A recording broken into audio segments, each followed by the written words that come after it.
Here we are outside one of the oldest remaining homes in Washington, D.C., the Decatur House.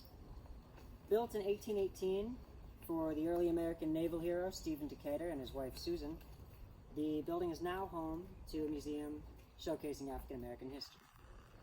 The reasons this building was chosen are also very interesting, but we don't quite have time for that tonight. Maybe I'll tell you on the way to the next house. What the museum does not showcase is the home's own tragic past. Visitors to the museum often complain of an excruciating abdominal pain, many of them being forced to collapse into the nearest furniture or even flee the premises in hopes of escaping this mysterious sickness. It's speculated by some that this phantom pain could be some sort of sympathy sensation for the death of its first inhabitant, Mr. Stephen Decatur, Commodore. Early in his naval career, the Commodore Decatur trained under an older man, James Barron, who some years before the building of this house suffered an embarrassing defeat in which his ship was lost to the British Navy. Decatur was one of the most vocal critics of his former teacher, even serving on the tribunal which court-martialed Barron and sentenced him to 5 years unpaid removal from service. After a little more than 11 years, Barron's anger at the younger man continued unabated for this perceived betrayal, until eventually one day Barron challenged the younger man to a pistol duel, lest he publicly apologize and take back his criticisms. Decatur refused to back down and accepted the duel. So the two men met at the agreed upon time, but rather than begin their duel in the way that we're probably most familiar with the two men standing back to back, taking some steps away, and turning to fire on the agreed upon cue, the men agreed to begin steps away from each other, face to face. Their mutual acquaintance who had helped to organize the duel, a man named Bainbridge, was to count 1, 2, 3. Neither man was to fire any earlier than the count of 1, nor later than the count of 3. Bainbridge began his count. 1. Before the count of 2, both shots had rang out.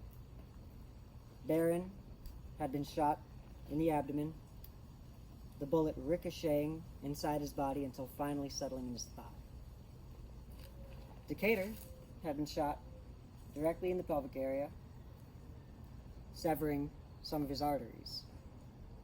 The men lay mortally wounded on the ground.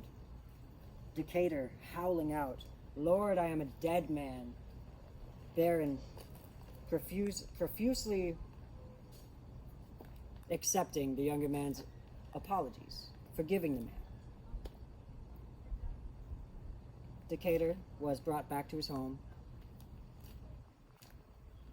to this very bedroom above our heads, where he spent 2 straight days dying, finally passing away at 10:30 in the evening.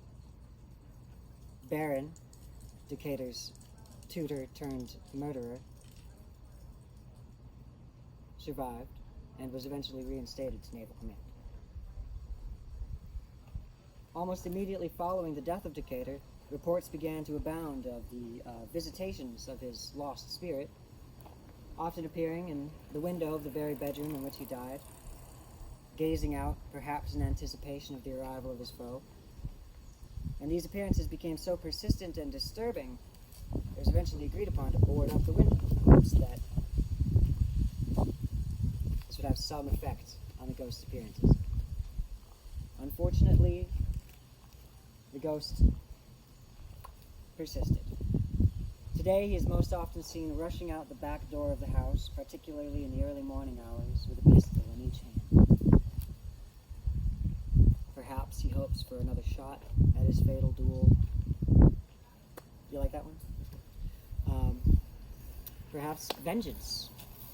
Perhaps it's love for his surviving wife, Susan, that keeps the man from accepting his death. Whatever the reason for his clinging to this mortal fold, we and the residents of this neighborhood can only hope that he be put to rest someday and leave this world in peace. Ooh.